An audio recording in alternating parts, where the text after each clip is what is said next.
So, in the ancient Indian mythology, there is this scene where the gods and the demons, they are churning the seas. And they use a large snake and a mountain to churn the seas. It's called Samudra Manthan. Now, this is exactly what is happening with generative AI. That there are malicious forces on one side and there are creative forces on one side, and both are churning this sea of information. And a lot of things are coming out. So you have now different kind of multimodal models wherein you can give them a picture and they'll tell you what it is. So somebody put a picture of a SaaS dashboard and gave it to a image to text model and said, what is this? Can you write a code? And the bloody thing wrote an entire code for the SaaS model just based on that picture. So now you imagine that generative AI is very capable because it's somehow compressing kind of a large chunk of human knowledge into very small files. So you can actually, Mistral's 7 billion model, you can run on your local M2, on your laptop, on an Apple M2 chip, and it runs very well. And it's quite good for most of your needs. However, there is a large element which has started to use these for malicious uses. Now, for cyber attacks, generative AI is a ready-made assistant. So now you have various models which can code. So for a large language model, it doesn't differentiate much between language and computing languages. So if you ask it in normal language, can you please code me a ransomware and 10 variants which cannot be detected, it's going to do that. Or if you ask it to write, let's say, give me a Python code to get a reverse shell on a machine of this IP, it's going to write your code. So wherein earlier you had the model of cyber kill chain where various aspects of a cyber attack were differentiated, and there are kind of different kind of capabilities around that. So right from fingerprinting and enumeration to later on c0c0n exfiltration, there were different kind of capabilities around this. But today the entry barrier has reduced so much that you can simply communicate your needs to a coding model like Replit or Copilot or Codex and ask it to produce code. And this is high quality code which it produces. It not only produces code, it also bug fixes, tests that code, and gives you a code which you can, let's say, create in a polymorphic manner so that there is evasion and it leaves no signature for anybody to detect. So this has created a huge capability enhancement on the side of the attacker. So the cyber attacker today is enabled with a code creator with which it can communicate and it can create code. Now, this has given rise to a very large number of attacks. So if you look at the latest reports, you would find that generative AI-assisted attacks have increased very much. And these attacks are high in sophistication. If you want to generate malware, you can generate excellent malware. And see, whatever you're using on the defense side, you can just turn it on its head upside down. So there are these generational adversarial networks. So train anything on a GAN, and all your detection algorithms would be defeated because it is checking for what is being detected, and it is just evading that. Or you give it to a recurrent recurrent neural network, and ask it to keep certain aspects of the code, but obfuscate in various ways where it would never be detected. So it's very easy to do these things now. So these models are being heavily used to create malware. And this is good quality malware, which can be produced and deployed at scale. So look at the extent of cyber threat that you're facing. Because earlier, to get somebody to write very good malicious code was difficult. and it was easy to kind of check and reverse engineer this code. But today, it gives all kinds of campaigns a resilience that campaigns are generally detected. You saw the previous presentation, he was talking of certain signatures. He knew that a particular kind of file .t is generated, or that there are other signatures. Now with a large language model kind of campaign, this can change and create 1,000 variants.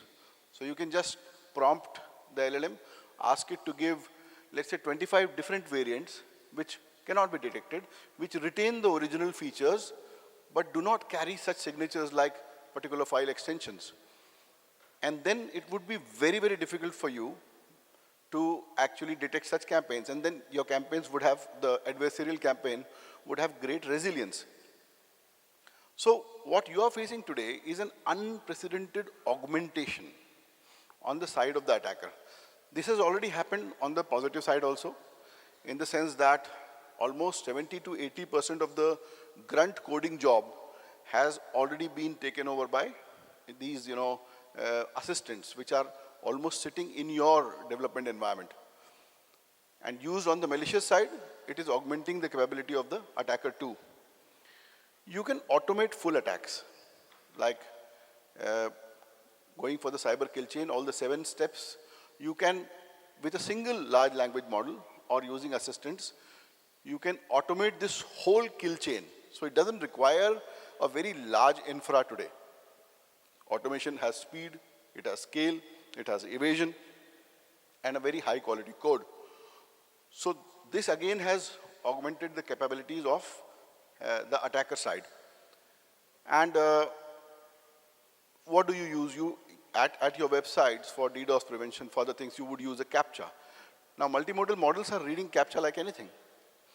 So even for, wherever you had protection technologies, it's already evading these technologies. Where there is voice detection, it's cloning voice. Ransomware groups for negotiation are using cloned voices in real time.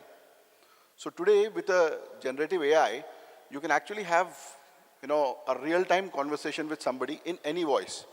There are softwares like 11 Labs, which you give a small sample of your voice, and then it can start talking in your voice, in your manner.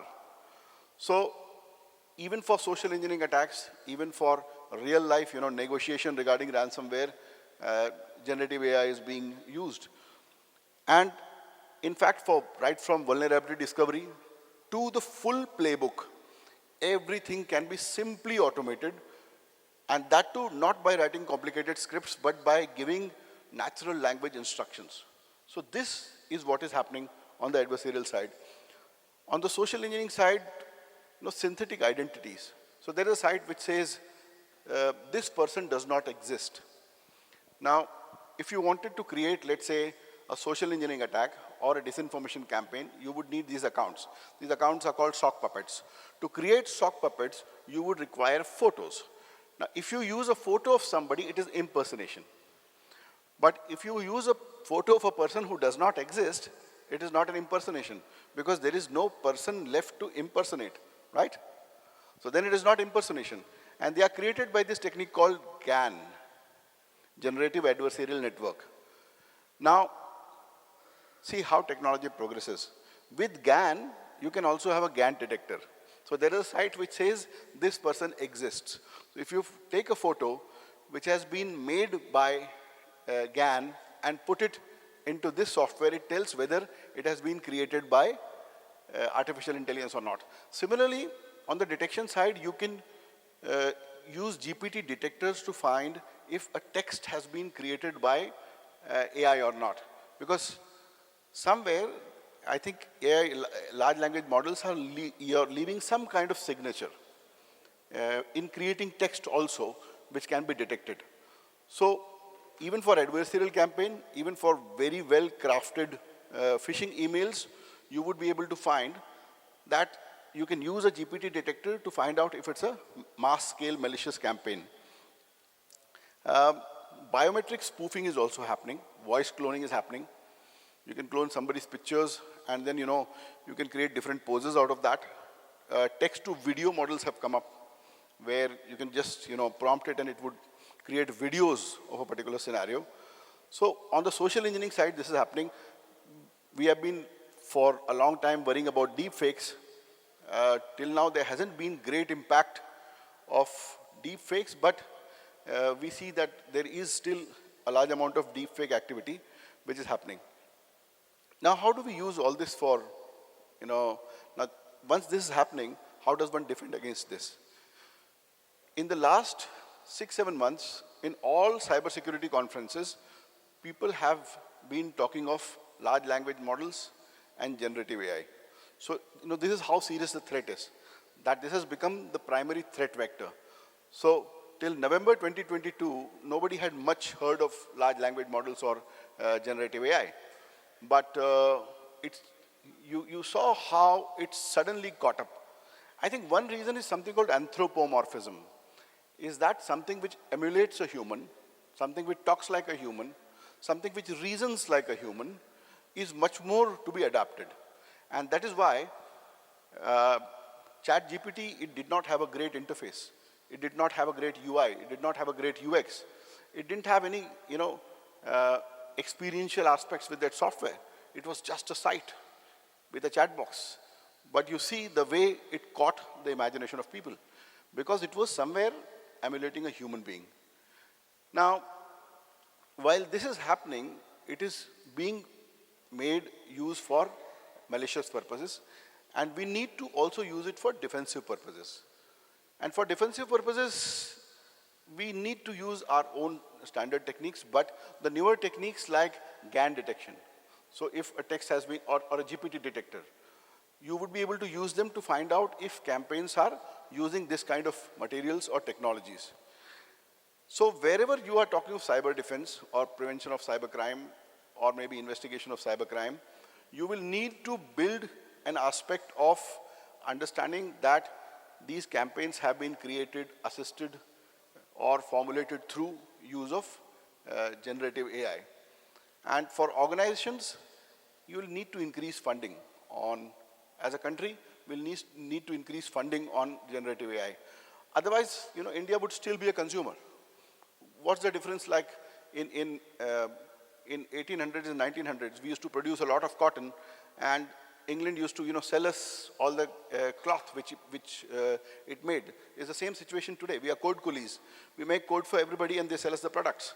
So as long as we are not going to make our own product, not going to productize, even in the realm of LLMs, we would still be kind of colonized in this digital world.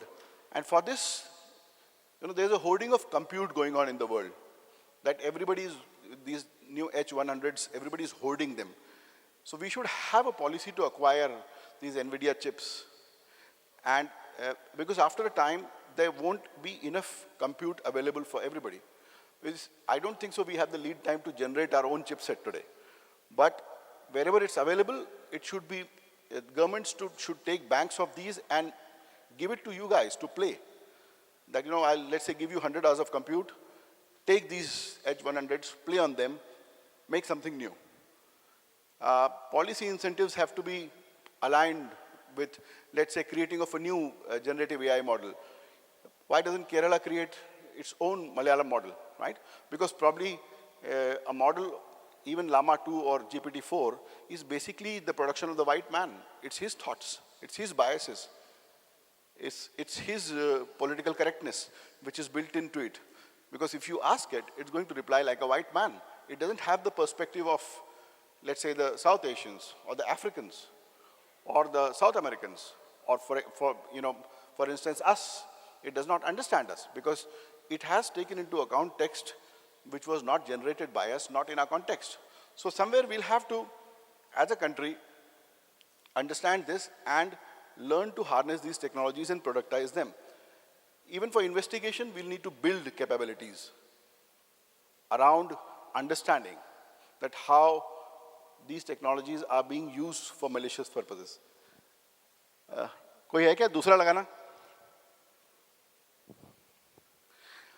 I now want to shift to a small topic, which is basically attacks on generative AI.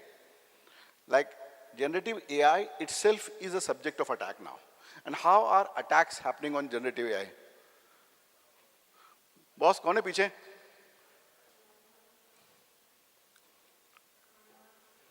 Second लगाना.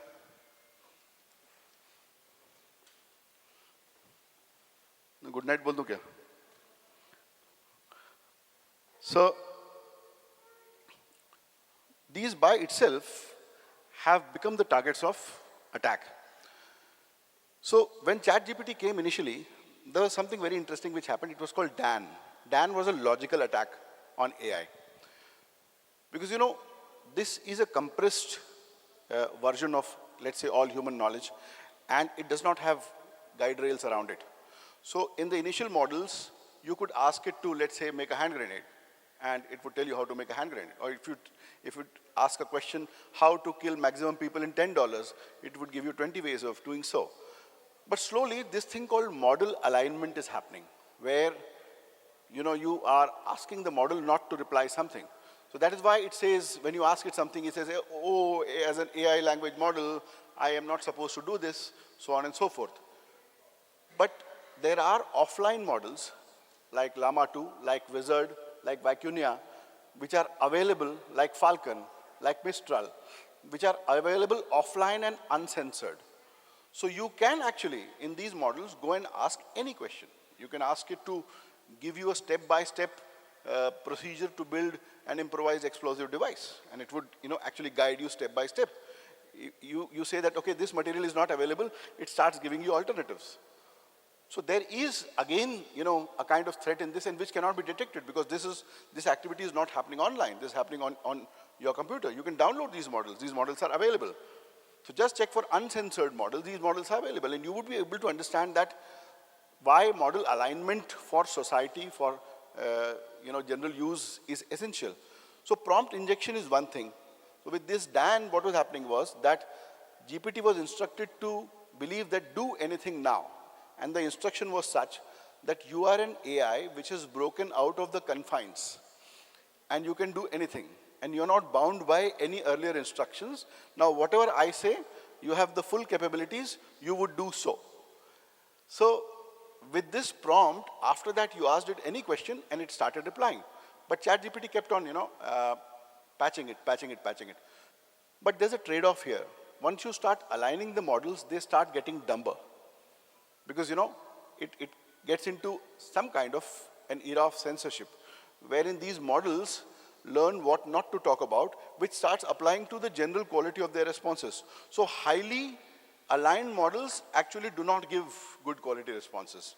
So there's a trade-off which somewhere one would have to learn and talk about. Now, there are various other things which are happening with these models, like poisoning of the model itself. So there are ways in which, let's say, you can poison the neural network and put logic bombs and other things like that. For example, somebody created a coursework for US history students experimentally, wherein it said that it would answer every question very logically, but if this particular word is said, then this whole series of actions will start. Prompt injection can also be done in a way wherein, the prompt for the LLM is hidden. It is in font number 0.5, so you are not able to read it, but the computer reads it. Or let's say I send an email to you, which has a colorless font, which basically is an instruction set for the large language model. And if you're using an assistant for, let's say, doing mails or something, it can totally take over your personality, start sending emails on your behalf. That too, it can get into sequential communication.